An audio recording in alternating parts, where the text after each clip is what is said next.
لا إله إلا الله لا إله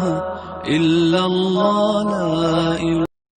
نحمده ونصلي على رسوله الكريم. أما بعد فأعوذ بالله من الشيطان الرجيم. بسم الله الرحمن الرحيم. لقد كان لكم في رسول الله أسوة حسنة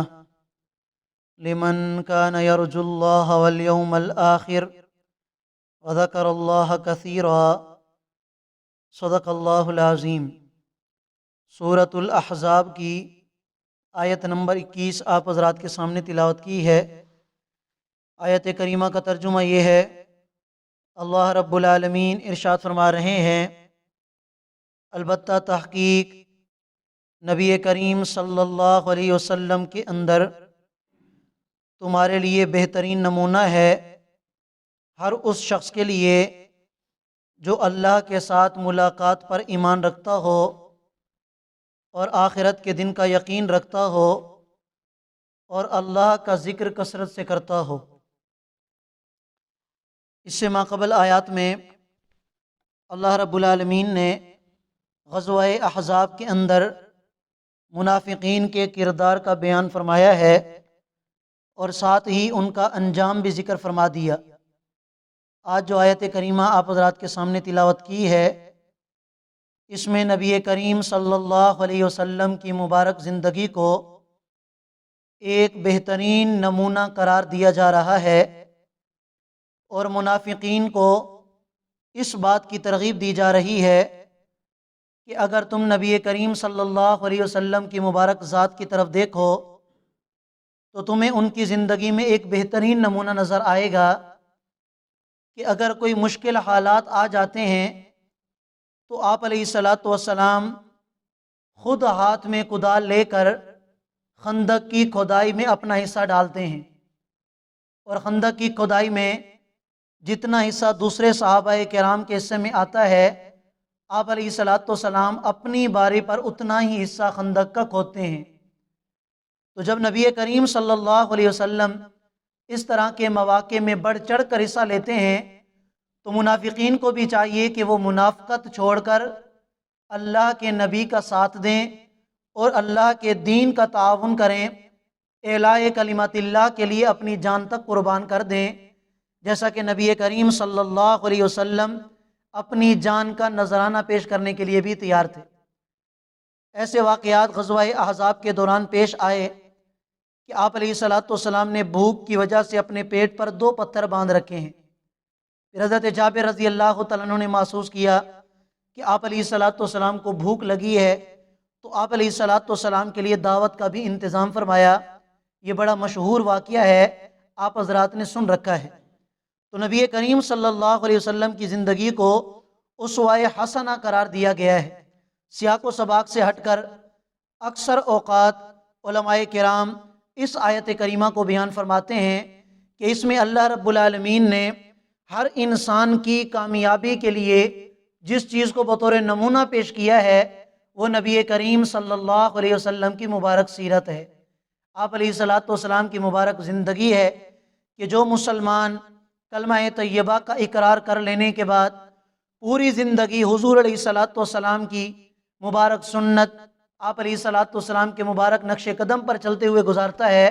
تو دنیا آخرت میں وہ کامیاب ہی کامیاب ہے.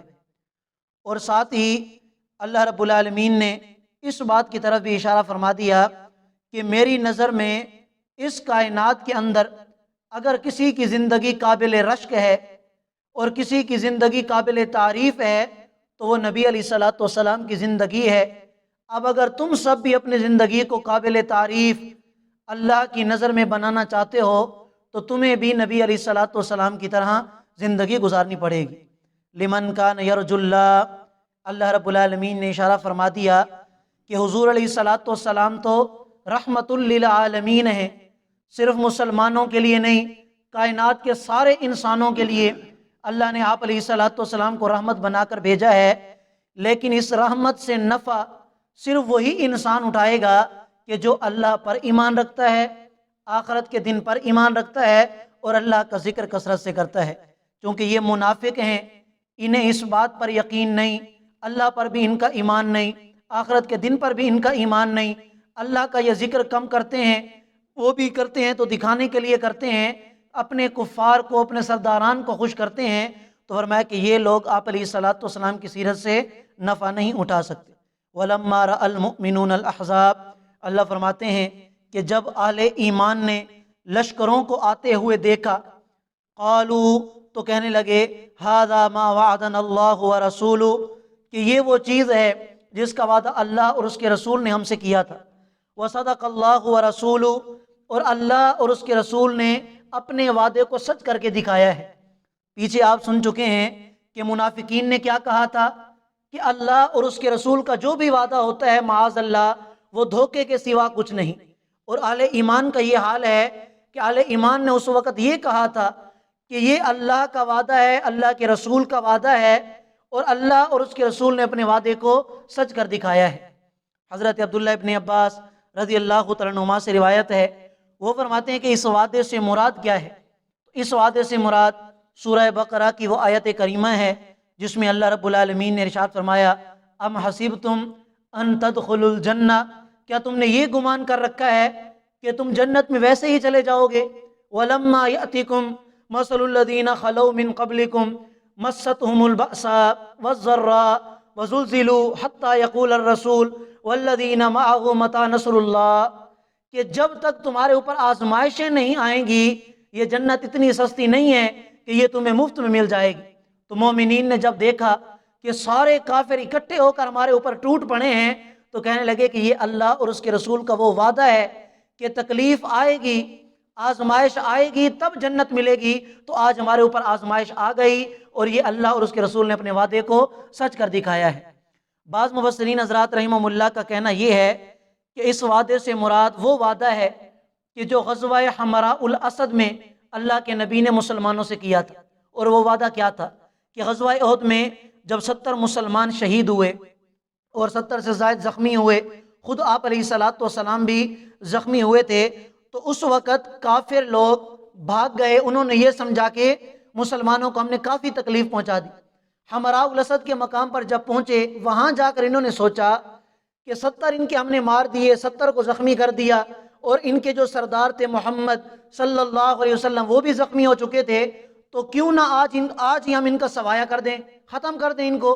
تو انہوں نے واپس آنے کی نیت کی کہ دوبارہ احد کے مقام پر جا کر ہم ان کو ختم کر دیتے ہیں۔ آپ علیہ الصلوۃ والسلام کو اطلاع ملی کہ مشرک لوگ واپس آ رہے ہیں حملہ کرنے کے لیے، تو اللہ کے نبی نے اپنے زخمی شیروں کو حکم دیا کہ کیا تم میرے ساتھ جانے کے لیے تیار ہو؟ حالانکہ زخمی حالت میں تھے، 70 مسلمان شہید ہو چکے تھے، حضرت امیر حمزہ رضی اللہ تعالیٰ عنہ جیسے جری صحابی وہ بھی شہید ہو چکے تھے، لیکن اس کے باوجود صحابہ کرام نے اللہ کے نبی کا ساتھ دیا اور کہا کہ اللہ کے نبی ہماری تو جان بھی آپ کے لیے قربان ہے، ہم آپ کے ساتھ جانے کے لیے تیار ہیں۔ تو آپ علیہ الصلوۃ والسلام نے جب تعاقب کیا اور آپ علیہ الصلوۃ والسلام صحابہ کرام کے ساتھ نکلے، مشرکوں کو پتہ چلا کہ یہ تو پھر ہمارے اوپر حملہ کرنے کے لیے آ رہے ہیں، اور یہ تو ہیں بھی زخمی، اور زخمی شیر کا حملہ تو کافی سخت ہوتا ہے، تو کافر ڈر کے بھاگ گئے۔ وہاں پر اللہ کے نبی نے صحابہ کرام سے یہ وعدہ کیا تھا کہ اللہ نے ہمیں یہ خوشخبری سنائی ہے کہ ایک وقت ایسا آئے گا کہ تمہارے اوپر بڑی آزمائش آئے گی، یہ سارے لشکر اکٹھے ہو کر تمہارے اوپر حملہ کریں گے، لیکن اللہ تعالیٰ تمہیں فتح عطا فرمائیں گے۔ تو یہ آج اس وعدے کے پورا ہونے کا دن ہے۔ اللہ نے اپنا وعدہ سچ کر دکھایا کہ سارے لشکر اکٹھے ہو کر تمہارے اوپر حملہ کرنے کے لیے آ گئے، لیکن کامیابی اللہ تعالیٰ تمہیں بھی عطا فرمائیں گے۔ فرمایا وما زادہم الا ایمانا و تسلیما، یہ سارے لشکروں کا اکٹھا آ جانا صحابہ کرام کے اندر نہیں زیادہ کیا مگر ایمان کو اور فرما برداری کو۔ یعنی صحابہ کرام کے اندر یہ نہیں کہ ڈر آ گیا، کتنے لشکر آ گئے ہم کیا کریں گے، فرمایا کہ ایمان اور زیادہ بڑھا، اللہ کی فرما برداری اور زیادہ بڑھی، اور صحابہ کرام نے ڈٹ کر مقابلہ کیا، اور پھر اللہ تعالیٰ نے فتح بھی عطا فرما دی۔ اللہ تعالیٰ ہم سب کو سمجھنے اور عمل کرنے کی توفیق عطا فرمائے۔ جزاک اللہ۔